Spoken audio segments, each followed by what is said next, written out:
Hello everybody. I have something important in my hands.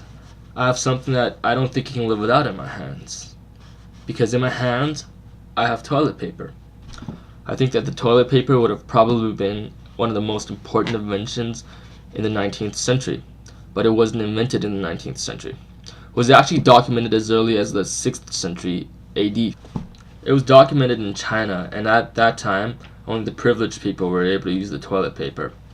People elsewhere, they used cloth, wool, and even lace to wipe their butts. People who were not privileged enough, they used leaves, grass, roots, rocks, anything, even corn cobs and seashells. And others had more creative solutions to how to clean up after defecation. Like, for example, the ancient Romans, who actually used sponges on sticks that was immersed in salt water.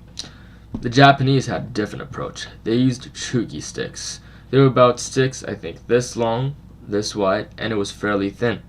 And that's how they used to clean themselves. So pretty much, if you're lucky enough, you would have found something soft to wipe yourself with. But if you weren't, you probably just convenience yourself with something that's within your arm's reach. You know, when you're inconvenient. But enough about that. Let's talk about the modern day toilet paper. Well, who first came up with that idea? I believe it was a man named Joseph Gaiety. Now, Joseph obviously didn't exactly just straight up invent the toilet paper. In fact, it wasn't even called toilet paper. What he invented was actually medicated sheets for the water closet. It was to help people who had hemorrhaging problems. His sheets were medicated and moistened, and they were introduced in 1857. In fact, Gaiety's product sold into the 19th century. Of course, adaptation of this product was made later. They were dried instead of moistened so as to help women with their situations as well. In the 1890s, Scott Paper Companies first introduced the toilet paper on a roll. And of course, the evolution of toilet paper came along.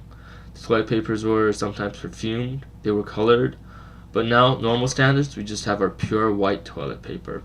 Nothing added. But the ongoing evolution of toilet paper is still an ongoing process. And in 1942, St. Andrew's Paper Mills was the first to add 2 plies to their toilet papers instead of 1. Soften things up a bit. And now we have toilet paper the way we know it today, anywhere from 1 ply to 4 plies with a bunch of variety. The raw material for toilet paper may come from recycled paper or just raw virgin wood.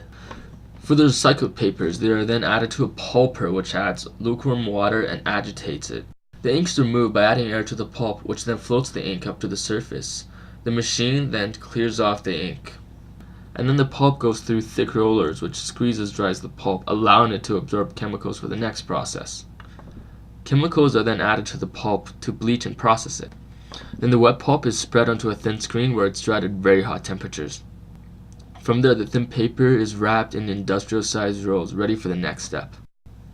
And then the plies are added to ensure thickness and softness for the final result.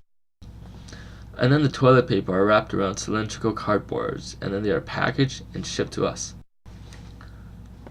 In fact, in 2005, Canadians spent $624 million on toilet paper, and Americans spent $5.7 billion on toilet paper. The toilet paper, you can see it as a luxury, or you can see it as a common everyday household item. But either way, it's an item that we can't live without now. And I hope that through my video, you have gained some knowledge about what you use every day. Thank you very much.